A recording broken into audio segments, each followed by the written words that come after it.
ಪಟ್ಟಾಧಿಕಾರ ಮಹೋತ್ಸವದ ನಿಮಿತ್ತವಾಗಿ ನಮ್ಮ ಚರಂತಿ ಮಠ ಅದಲ್ಲ, ಹಳೆ ಬಾಗಲಕೋಟೆಯ ಚರಂತಿ ಮಠದ ಶಿವಾನುಭವ ಹಾಲಿನೊಳಗೆ ಪ್ರತಿ ದಿವಸ ಸಾಯಂಕಾಲ 6 ಹಾನಗಲ್ ಕುಮಾರ ಮಹಾಶಿವಗಳವರ ಜೀವನ ಚರಿತ್ರೆ ಇದೆ.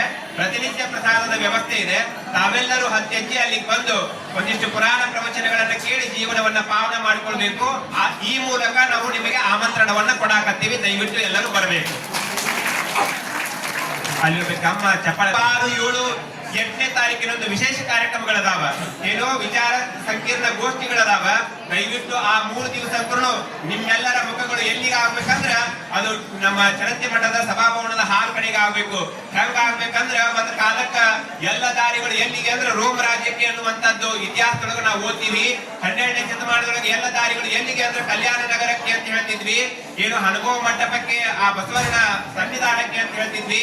21ನೇ ಶತಮಾನದೊಳಗ ಬಾಗಲಕೋಟೆ ಭಕ್ತರ ಹೃದಯದೊಳಗ ಎಲ್ಲ ದಾರಿಗಳು ಎಲ್ಲಿಗೆ ಅಂದ್ರೆ ಅದು ಚರಂತಿ ಮಠಕ್ಕೆ, ನಮ್ಮ ಮಲ್ಲಿಕಾರ್ಜುನ ದೇಶಿಕರ ನಿರಂಜನ ಜನಪಟ್ಟಾಧಿಕಾರಕ್ಕೆ ಅನ್ನೋ ನಿಟ್ಟಿನೊಳಗ ನಾವೆಲ್ಲರೂ ಆ ಕಾರ್ಯಕ್ರಮದೊಳಗ ಪಾಲ್ಗೊಳ್ತೀರಿ. ಹಾಗೆ ಅಂತ ರೇವಣ ಸಿದ್ಧ ಮಹಾಸ್ವಾಮಿಗಳವರು ಏನು ಮುಳುಗಡೆ ಆಗಿರ್ತಕ್ಕಂಥ ದುಡ್ಡು ಇತ್ತಲ್ಲ, ಆ ದುಡ್ಡನ್ನು ಹಗ ಇಟ್ಟಿದ್ರು ಅವರು ಸಮಾಜಕ್ಕೆ ಬೆಳವಣಿಗೆ ಆಗಲಿ ಅಂತೇಳಿ. ಆ ದುಡ್ಡನ್ನು ತಂದು ಪೂಜ್ಯ ಮಲ್ಲಿಕಾರ್ಜುನ ಉತ್ತರಾಧಿಕಾರಿಗಳು, ಆ ಮಠದ ಮ್ಯಾನೇಜರ್ ಆಗಿರ್ತಕ್ಕಂಥ ಶಿವಾನಂದ ಹಿರೇಮಠ, ಈ ಮಠಕ್ಕೊಂದು ಆಸ್ತಿ ಮಾಡೋಣ ಅಂತ ಹೇಳಿ ಒಳ್ಳೆ ಶುಭ ಮುಹೂರ್ತಗಳು ವಿಜಯನಗರ ಹೆಂಗೆ ಅಡಿಗಾಲ ಹಾಕಿದ್ರಲ್ಲ, ಈ ದೇವಸ್ಥಾನ ಮಗ್ಲನ ಒಂದು ಬಿಲ್ಡಿಂಗ್ ಹಾಕಿ ತೆಂಗಿನ ಮಠಕ್ಕೆ ದೊಡ್ಡ ಆಸ್ತಿ ಆತಲ್ಲ ನೆನ್ಪಿಟ್ಕೊಳ್ಬೇಕು ನಾವೆಲ್ಲ. ಯಾಕಂದ್ರೆ ಮಠಗಳ ಆರ್ಥಿಕ ಸ್ಥಿತಿ ಚಲೋ ಆತ ನಿಮ್ಮಂತೂ ಅಣ್ಣ ಹಾಕಕ್ಕಾಗತ್ತೆ ನಮಗೆ. ಭಾಳ ನೆನಪಿಟ್ಕೋಬೇಕು. ತೆಂಗಿನ ಮಠ ಹಿಂದಿನ ಇತಿಹಾಸ ಗೊತ್ತೀವಿ ನಾವು. ಎಂತೆಲ್ಲ ನಾಳೆ ಹೆಂಗ ತೆಂಗಿನ ಮಠ ಹಿಂದಿನ ಕಾಲಕ್ಕಿತ್ತು, ಮುಂದೂ ಕೂಡ ಕುಮಾರೇಶನ್ ಹಂಗೆ ಬೆಳೆರ್ತದ ನಮ್ಮ ಮಾತನ್ನ ಈ ಪ್ರಸಂಗಗಳು ಹೇಳಿ ಒಂದ್ ನೆನಪಿಟ್ಕೋಬೇಕು. ಇದನ್ನೇನ ಅಡಿಗಲ್ ಹಾಕಕ್ಕ ನಮ್ಮ ಬೀಳಿಗೆ ಹಚ್ಚವ್ರು ಇಲ್ಲಿ ಬಂದಾಗ ನಮ್ಮ ವಾರ್ಡಿನ ಮೆಂಬರ್ ಎಲ್ಲಿದಾರ ಅವ್ರು ರಾವ್, ಆಮೇಲೆ ಈ ದೇವಸ್ಥಾನ ಕಮಿಟಿ ಅಧ್ಯಕ್ಷರು ಎಲ್ಲಿದಾರ. ಎದಕ್ ಬಂದೇವ ಅಂದ್ರೆ ದುಶ್ಚಟಗಳ ಭಿಕ್ಷೆ, ಸದ್ಗುಣಗಳ ದೀಕ್ಷೆ. ಕೆಟ್ಟ ಚಟ ಇದ್ರೆ ನಮ್ ಜೋಳಿಗೆ ಹಾಕ್ರಿ ಅಂತ ಬಂದೇವಿ. ಇದು ನೆನಪಿರ್ಲಿ. ನಿಮ್ ಚಟ ದೊಡ್ಡೋಯ್ತೇವ ಚಾಡಿ ಹೇಳೋದು, ಅದನ್ನ ಕೈ ಮಾಡ್ಬೋದು. ಫೋನ್ ಹಚ್ಚಿ ಮನಿ ಹೊಡಿ ಕೆಲಸ ಮಾಡ್ಬೇಡ್ರೆ, ಈ ಫೋನ್ ಹಚ್ಚಿ ಅಲ್ಲಿ ಸುತ್ತ ನಿಮ್ ಮನಿ ನೀವು ಕಾಪಾಡ್ಕೊಂಡ್ರೆ ಸಾಕು. ಅದನ್ನು ನಮ್ ಜೋಳಿಗೆ ಹಾಕಿರಿ. ಕೆಟ್ಟ ಚಟ ಇದ್ರೆ ಒಳ್ಳೇದಾಗಲಿ, ಚಲೋ ಆಗಲಿ. ಇಲ್ಲಿ ದಾಸೋಹ ಸೇವೆ ಮಾಡಿದ ಒಂದು 5-6 ಜನ ಈಗ ನಾನು ಒಳಗೆ ಬಿಡ ಕಟ್ತೀವಿ ನಾವು. ಯಾರಿಗೂ ಹೊರ ಬಂದಿಲ್ಲ, ಯಾರಿಗೆ ಕಣ್ಣೇ ಬಂದಿಲ್ಲ. ಮತ್ತೆ ಡಬಲ್ ಕಟ್ಕೊಂಡ್ರಿ. ಮತ್ತೆ ಯಾರು ಕಟ್ಕೊಂಡು ಅವತ್ತೇನೈತ್ ನೋಡು, ಸಾಲ ಹಚ್ಚಿ 3 ಜನ ಸ್ವಾಮಿ, ಅದು ಪಟ್ಟಾಧಿಕಾರಿ ಒಂದು 5-6 ಜನ ಸ್ವಾಮಿ ಬರ್ತಾರೆ ಇವತ್ತು. ಇಡೀ ಗೌರವ ಅಧ್ಯಕ್ಷರು ಏನ್ ಮಾಡಿವಿ ಕಮಿಟಿಗೆ, ಉಚ್ಚೇಶ್ವರದವರು, ಕಮ್ಮತ್ತಿಗೆ ಹಚ್ಚೋರು, ಆಮೇಲೆ ನಮ್ಮ ಯಾರು ರಮೀನ್ಗಡ ಪಟ್ಟಾಧಿಕಾರ ಆಗೋದನೆ ನಿಮ್ ಈಶ್ವರ ದೇವಸ್ಥಾನಕ್ಕೆ ಬಂದದ್ದು ಇವತ್ತನೇ. ಆಮೇಲೆ ಶಿವ ಮಂದಿರ ಕಟ್ಟಬೇಕಾದ್ರೆ ಕೊಟ್ಟಮೇಶ್ವರ ಗುಡಿ ಅಂತ ಐತಲ್ಲಿ. ಆ ಕೊಟ್ಟಮೇಶ್ವರ ಗುಡಿ ಅಲ್ಲ, ಈಶ್ವರ ಗುಡಿ ಅಲ್ಲ. ಇವತ್ತು ಶಿವ ಮಂದಿರ ಎಲ್ಲಾರ ಐತ, ಈಶ್ವರ ಗುಡಿ ಒಳಗೆ ಐತೆ ಅನ್ನೋ ಮಾತನ್ನ ಹೇಳಿ ನಿಮ್ಮೆಲ್ಲರೂ ಒಳ್ಳೆದ್ರೆ ಚಲೋ ಆಗಲಿ. ಸುಧಾ ಪಾದಯಾತ್ರೆ ಹೆಂಗಾಗತ್ತೇನೋ ಅಂತ ತಿಳ್ಕೊಂಡು ಹೇಳಿ ಅಂತವರಿಗೆ ಈ ಮೂಲಕ ಒಂದು ಮಾತನ್ನು ಹೇಳಬೇಕು. ಪಾದಯಾತ್ರೆ ಹೆಂಗಾಗತ್ತ ಅಂದ್ರ ವಿಜಯನಗರ ಬಡಾವಣೆಗೆ ಬರ್ರಿ. 21, 22, 20ನೇ ವಾರ್ಡ್ಗಳನ್ನ ಅಡ್ಡಾಡಿ ಗೊತ್ತಾಗತ್ತೆ ಅಂತ ತಿಳ್ಕೊಂಡು ಹೇಳಿ. ಬಹುಶಃ ಇಂಥ ಸಂದರ್ಭದೊಳಗ ಮಳಿ ಆಗ್ತಿತ್ತು. ಎಂತ ಮಳಿ ಆಗ್ತಿತ್ತು ಅಂದ್ರೆ ಹೂವಿನ ಮಳೆಯನ್ನೇ ನೀವು ಬರಿಸ್ಕೊಂಡು ನಮ್ಮನ್ನ ಬರಮಾಡ್ಕೊಡ್ರಿ ಅನ್ನುವಂಥದ್ದು. ಭಕ್ತಿ ಅಂದ್ರೆ ಬಹಳ ಕಡಿಮೆ ಆಗಿದೆ. ಎಲ್ಲ ಏನು AI ಜಮಾನ ಬಂದಿದೆ, ಎಲ್ಲರಿಗೂ ನೌಕರಿ ಬಂದಿದೆ. ಹಿಂಗಾಗಿ ಭಕ್ತಿ ಅನ್ನುವಂಥದ್ದು ದೂರ ಆಗಿದೆ ಅಂತ ಬಹಳಷ್ಟು ಜನ ಮಾತಾಡ್ತಾರೆ. 21ನೇ ಶತಮಾನದೊಳಗೆ ಎಲ್ಲಿ ಭಕ್ತಿ ಐತಿ ಅಂತ ತಿಳ್ಕೊಂಡು ಹೇಳಿ, ಭಕ್ತಿ ಅನ್ನೋದು ಭಾರತದ ಪುಣ್ಯ ಭೂಮಿಯೊಳಗೈತಿ, ಭಾರತದ ಎಲ್ಲ ದೇಹದ ಮನಸ್ಸುಗಳೊಳಗೈತಿ. ಅದರಲ್ಲಿ ಇಂಥ ಮಹಾಸ್ವಾಮಿಗಳು ಸ್ವಲ್ಪ ಎಚ್ಚರಿಸಬೇಕಾಗೈತೆ ಅಷ್ಟೇ. ಫಸ್ಟಿಗೆ ಬಂದ ತಕ್ಷಣ ಎಲ್ಲರೂ ವಾರ್ಡ್ಗಳ ಮುಂದೆ, ಏನು ಮನೆಗಳ ಮುಂದೆ ಲೆಕ್ಕಕ್ಕಾದ್ರೆ ಇನ್ನೊಂದು ರಥಸಪ್ತಮಿಯ ನಿಮಿತ್ತ ನಿಮ್ಮೆಲ್ಲರಿಗೂ ಸ್ವಾಗತ ಅಂತ ಬರೆದಿರೋದನ್ನ ನೋಡಿದ್ರೆ ನಮ್ಮ ಭಾರತೀಯರು ಸಂಸ್ಕೃತಿಯನ್ನ ಮರ್ತಿಲ್ಲ, ಹಬ್ಬಗಳನ್ನ ಮರ್ತಿಲ್ಲ, ಇವತ್ತಿನ ದಿನಮಾನದ ಹೆಮ್ಮೆಯನ್ನ ನಾವೆಲ್ಲ ಮರ್ತಿಲ್ಲ ಅನ್ನೋದನ್ನ ಹೇಳಿದ್ರೆ ಅತ್ಯಂತ ಅಭಿಮಾನ ಅನ್ಸುತ್ತೆ. ಅಜ್ಜವ್ರು ಹೇಳ್ತಿದ್ರು, ನೋಡ್ರಿ ದೇವ್ರು ರಥಸಪ್ತಮಿ ಅಂತ ಬರೆದು ನಮ್ಮನ್ನ ಸ್ವಾಗತ ಮಾಡ್ಯಾರ ಅಂದ್ರೆ ಇವ್ರು ಎಷ್ಟು ಆಚಾರವಂತರದಾರ, ಎಷ್ಟು ಭಕ್ತಿವಂತರದಾರ ಅಂತ ಅಜ್ಜವ್ರು ಹೇಳ್ತಿರುವಾಗ ಜನೆಯೆಲ್ಲ ತುಂಬಿ ಬಂತು ಅನ್ನುವಂಥದ್ದು.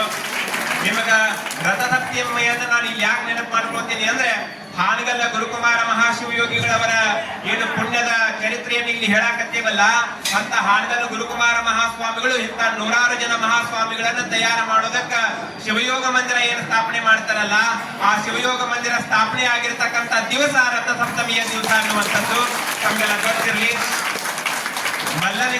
ಚನ್ನಬಸವ ಮಹಾಸ್ವಾಮಿಗಳ ಕಡೆಯಿಂದ ಅಲ್ಲಿ 4 ದಿಕ್ಕಿಗೂ ಒಂದೊಂದು ಲಿಂಗ ಮುದ್ರೆಯ ಕಲ್ಲುಗಳನ್ನ ಹಾಕಿ ಆ ಜಾಗೆಯನ್ನ ಅಧಿಕೃತವಾಗಿ ಶಿವಯೋಗ ಮಂದಿರ ಅಂತ ಘೋಷಣೆ ಮಾಡಿದ್ರೆ ಬಹುಶಃ ನಮ್ಮ ಏನು ಮಲ್ಲಿಕಾರ್ಜುನ ದೇವರ ನಿರಂಜನ ಚರಪಟ್ಟಾಧಿಕಾರದ ನಿಮಿತ್ತವಾಗಿ ಅದ್ಭುತವಾಗಿ ಜ್ಯೋತಿಯ ಪಾದಯಾತ್ರೆ ನಡೆಯಿತು ಎಲ್ಲಿಂದ ಅಂತಂದ್ರ ಅದು ಬಡಾವಣೆಯ ನಗರದಿಂದ ರಥಸಪ್ತಮಿಯ ದಿವಸದಿಂದ ಅದ್ಭುತವಾಗಿ ಕಾರ್ಯಕ್ರಮ ನಡೀತಿದೆ ಅನ್ನೋದನ್ನ ಹಿಡಿದು ಲೆಕ್ಕಕ್ಕಾದ್ರೆ ಇನ್ನೊಂದು ರಥಸಪ್ತಮಿಯ ನಿಮಿತ್ತ ನಿಮ್ಮೆಲ್ಲರಿಗೂ ಸ್ವಾಗತ ಅಂತ ಬರೆದಿರೋದನ್ನ ನೋಡಿದ್ರೆ ನಮ್ಮ ಭಾರತೀಯರು ಸಂಸ್ಕೃತಿಯನ್ನ ಮರೆತಿಲ್ಲ, ಹಬ್ಬಗಳನ್ನ ಮರೆತಿಲ್ಲ, ಇವತ್ತಿನ ದಿನಮಾನದ ಹೆಮ್ಮೆಯನ್ನ ನಾವೆಲ್ಲ ಮರೆತಿಲ್ಲ ಅನ್ನೋದನ್ನ ಹೇಳಿದ್ರೆ ಅತ್ಯಂತ ಅಭಿಮಾನ ಅನ್ಸುತ್ತೆ. ಅಜ್ಜವ್ರು ಹೇಳ್ತಿದ್ರು, ನೋಡ್ರಿ ದೇವ್ರು ರಥಸಪ್ತಮಿ ಅಂತ ಬರೆದು ನಮ್ಮನ್ನ ಸ್ವಾಗತ ಮಾಡ್ಯಾರ ಅಂದ್ರ ಇವ್ರು ಎಷ್ಟು ಆಚಾರವಂತರದಾರ, ಎಷ್ಟು ಭಕ್ತಿವಂತರದಾರ ಅಂತ ಅಜ್ಜವ್ರು ಹೇಳ್ತಿರುವಾಗ ಜನೆಯೆಲ್ಲ ತುಂಬಿ ಬಂತು ಅನ್ನುವಂಥದ್ದು. ನಿಮಗ ರಥಸಪ್ತಮಿಯನ್ನ ನಾನು ಇಲ್ಲಿ ಯಾಕೆ ನೆನಪು ಮಾಡ್ಕೊಳ್ತೀನಿ ಅಂದ್ರೆ ಹಾನಗಲ್ಲ ಗುರುಕುಮಾರ ಮಹಾಶಿವಯೋಗಿಗಳವರ ಏನು ಪುಣ್ಯದ ಚರಿತ್ರೆಯನ್ನು ಇಲ್ಲಿ ಹೇಳಾಕತ್ತೀವಲ್ಲ ಅಂತ ಹಾನಗಲ್ಲ ಗುರುಕುಮಾರ ಮಹಾಸ್ವಾಮಿಗಳು ಇಂಥ 100 ಜನ ಮಹಾಸ್ವಾಮಿಗಳನ್ನ ತಯಾರು ಮಾಡೋದಕ್ಕ ಶಿವಯೋಗ ಮಂದಿರ ಏನು ಸ್ಥಾಪನೆ ಮಾಡ್ತಾರಲ್ಲ ಆ ಶಿವಯೋಗ ಮಂದಿರ ಸ್ಥಾಪನೆ ಆಗಿರ್ತಕ್ಕಂಥ ದಿವಸ ರಥಸಪ್ತಮಿಯ ದಿವಸ ಅನ್ನುವಂಥದ್ದು ತಮಗೆಲ್ಲ ಗೊತ್ತಿರಲಿ.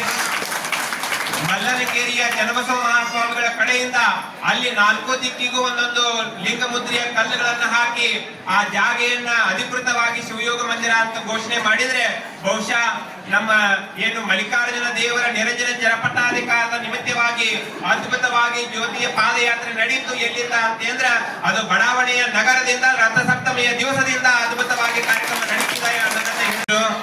ಪಾದಯಾತ್ರೆ ಹೆಂಗಾಗತ್ತೇನೋ ಅಂತ ತಿಳ್ಕೊಂಡು ಹೇಳಿ ಅಂತವರಿಗೆ ಈ ಮೂಲಕ ಒಂದು ಮಾತನ್ನು ಹೇಳಬೇಕು.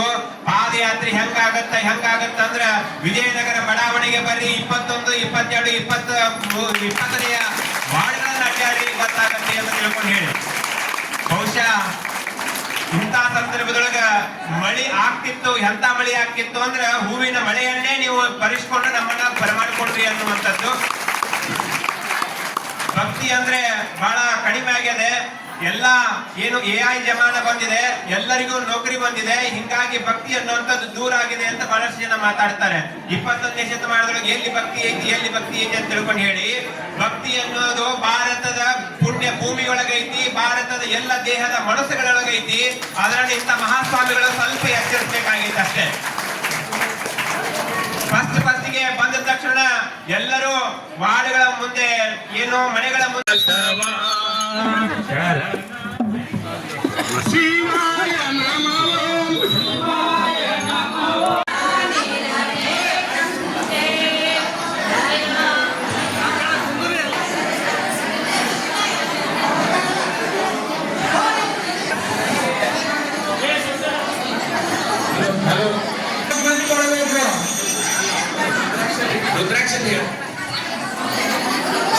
Hello.